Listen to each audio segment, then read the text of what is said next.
ba briser pacte oyo ba groupe armé ba signaki na tango ya kala. Donc biso on n'a rien demandé à Kagame, on n'a rien demandé à Museveni, on s'est plaint auprès de personnes. Mais ces deux gaillards zéro là ont décidé de venir nous assiéger. Ils ont réussi à mettre ça dans des textes qu'ils ont prétendu verrouiller. Aujourd'hui, toi-même, dans ton subconscient, si on te pose la question pourquoi tu es contre les changements ou la révision, tu diras que je suis contre pour Tshilombo. Or, Tshilombo est arrivé dans un cycle de violence que notre pays traverse et il tente à sa manière de résoudre ces problèmes-là. Lokola siko bateau ba créer un cycle de violence. Ba monique source à revenu et cause de la briser ko quatre la qui va changer constitution, ba lingi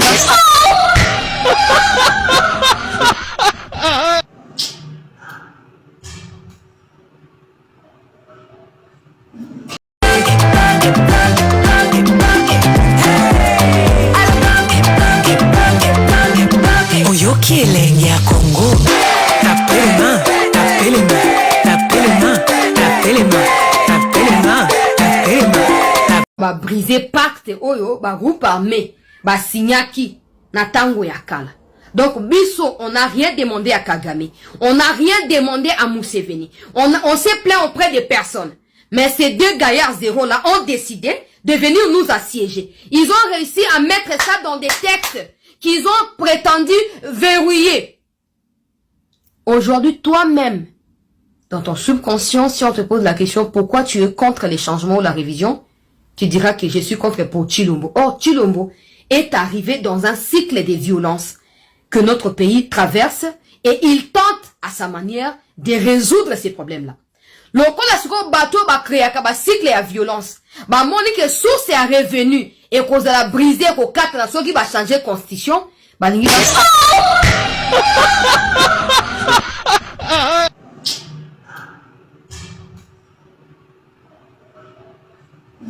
eloko na koyebi soka ka ezala mbala suka omoni bato wana batinda kayo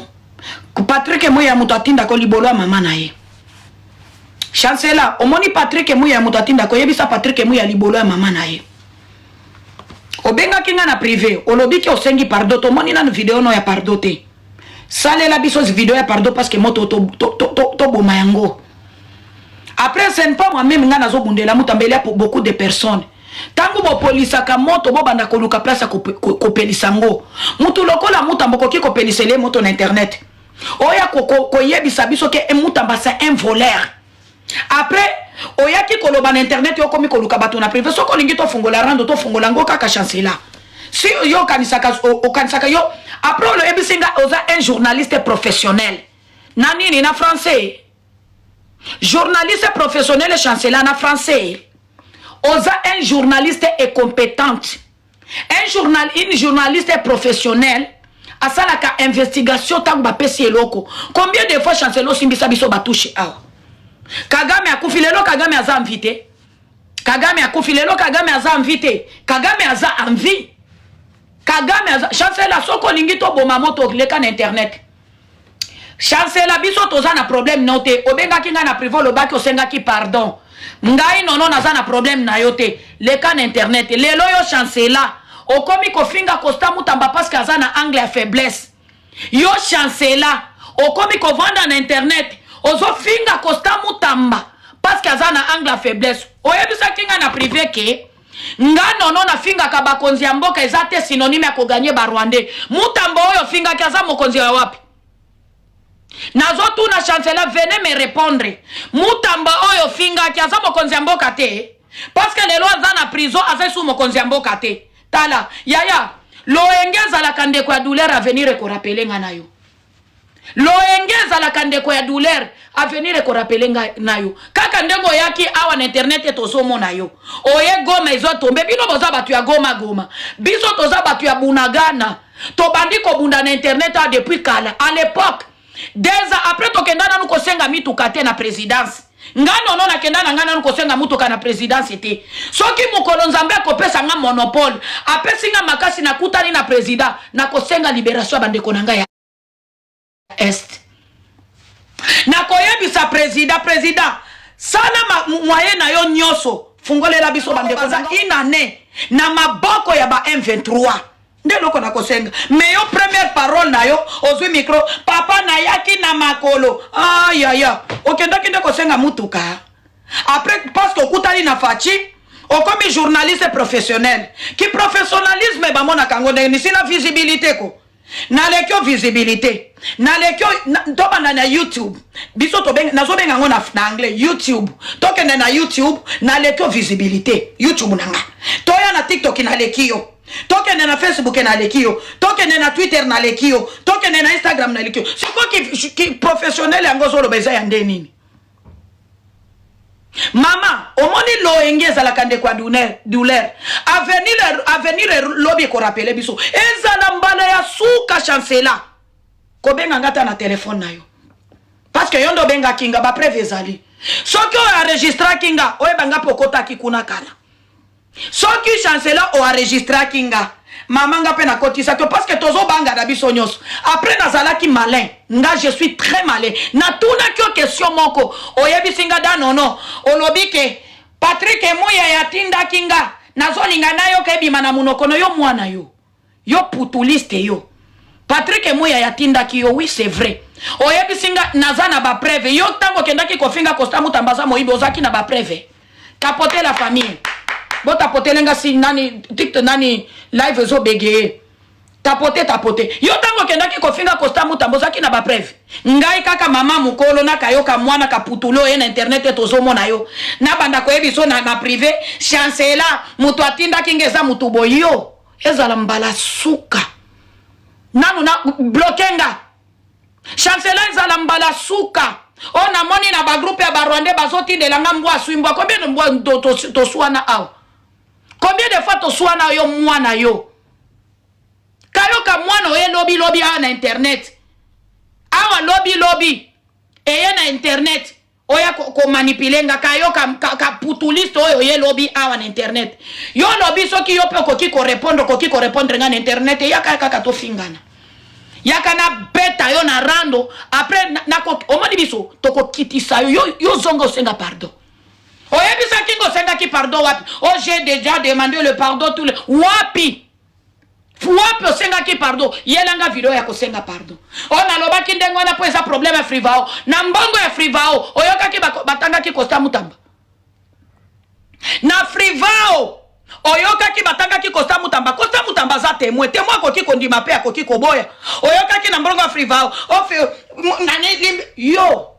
petite ezala mbala suka kaka ndengo ofinga ki mutapande libolo mama Patrick Emuya omoni toke nango kitoko parce que na simbio na ba puinyere na yo olobi nga Patrick Emuya yatinda kinga kasi nde Mutamba tinda kinga Mutamba za na prison kotinda na kotinda milio ya bato ba za na internet ofinga ka bakonza mboka Mutamba ofinga ka za na za masoko na yo yo mwana lobi okuta kinga mwana bandaki ko déranger nga ndenge na nyataki yo ba audio ezali et je suis une journaliste professionnelle mbesilo ela kabiso information ya Kagame ya kufi eza wapi lelo tala ko sakana ngate ne jouez pas avec moi ne chancela ezala mbala ya suka la dernière fois et la première fois ko benganga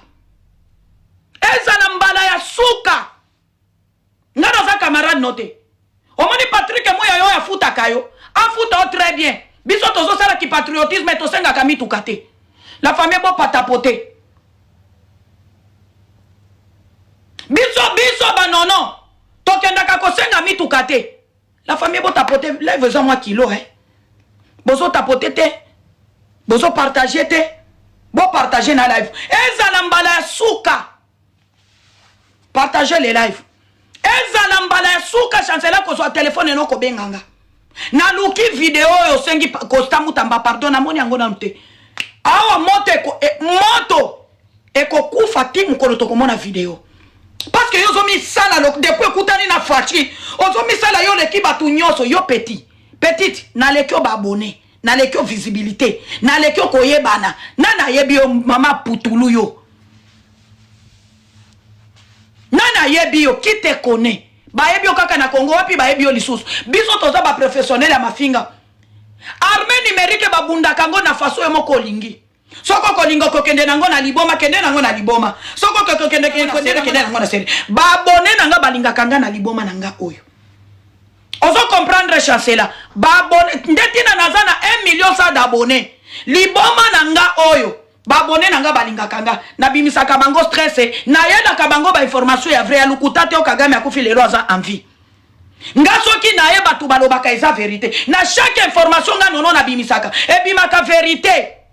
Bolinga kanga te babone soki bolinga kanga boko mawi na commentaire na liboma nanga oyo oko finga bakonzi ya mboka banani ba incompétent wana yo so mona na pane na fingi bokonzi ya mboka na fingi mama muto défendre ka mokonzi tango ba finga ka mokonzi ya mboka yo zalaka wapi chancela tango ba finga ka mama Denise yo zalaka wapi ko ya ko défendre sika kabiso ba impolindi to yaka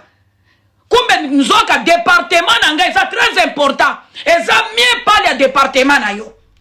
département ya ko défendre mokonzi ya mboka nanga na population ya mboka nanga eza département eza mien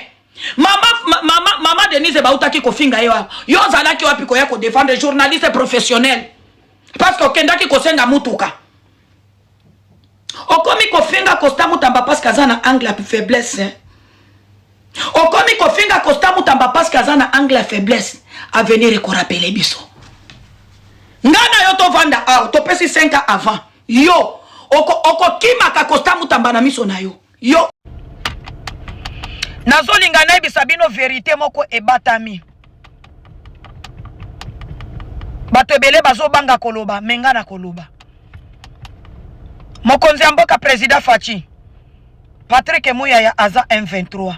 alinga kayote alinga ko ata mukete papa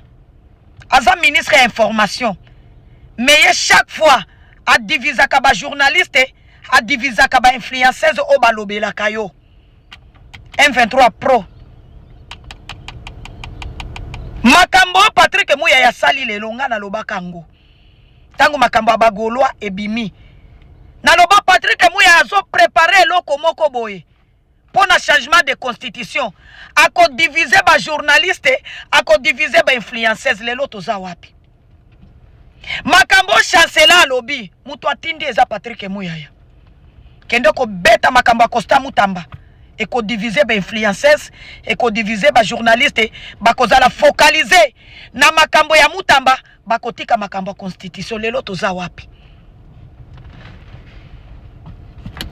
pe bato bazangi mayele ba kofinga na mokonzi ya mboka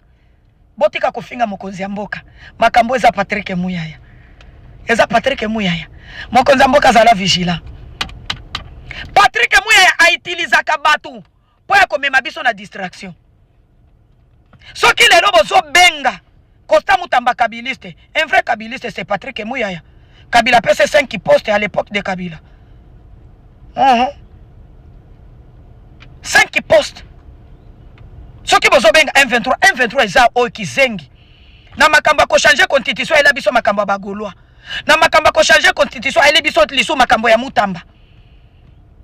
soki Mutamba za moyibi combien de bato bayiba na mboka Mutamba M23 akondana Kabila akondana nanga yo Patrick Muyaya oso de nosa nani M23 peuple congolais tozala mayele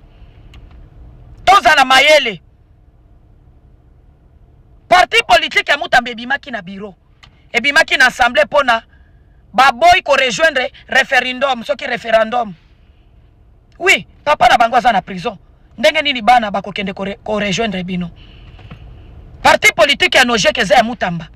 après Mutamba aza opposant azaka mutu majorité te botala makambo ya papa bolongola ye nde après boya kosolona na ye Muyaya omoni makambo zoloka manda elle était silaka yo bakoyeboka la mingi te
Autre que celui de son appartenance ou l'exercice ponctuel de sa profession.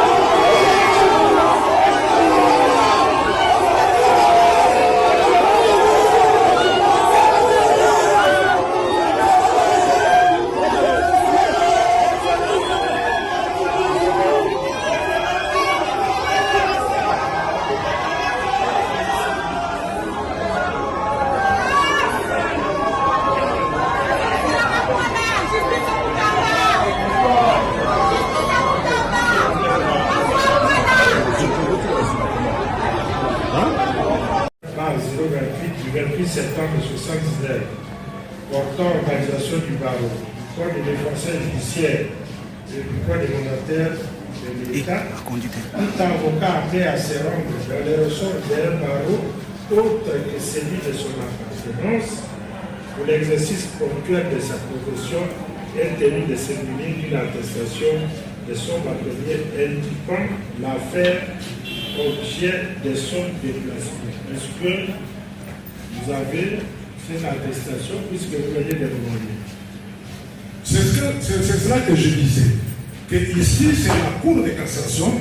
qui n'appartient pas au barreau de la journée. Commençons par vous. Oui. Ça vient de votre bâtonnier national. Oui. Je siégeais dans cette... Pour comprendre cette circulaire-là, j'étais bâtonnier dans l'exercice et je participais à ce débat. Est-ce que vous êtes porteur d'une attestation? Non, ce n'est pas nécessaire. Ce n'est pas nécessaire quand on est à la Cour de cassation. Qui siège